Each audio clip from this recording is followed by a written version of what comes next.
لا أستطيع أن أقول للشمس مزيداً من الدفء، ولا أستطيع أن أقول للشتاء قليلاً من البرد، ولكن أستطيع أن أقول للقلب مزيداً من الحب، فإنني في قلبك من العالم أحتمي، وإلى حروف اسمك أنا أنتمي.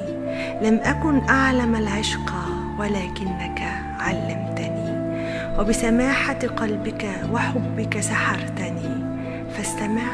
فاستمع لأنفاسي لتقولها، وتلمس يداي لتحس بها، وهي أنني أحببتك الحب الذي لا ينتهي.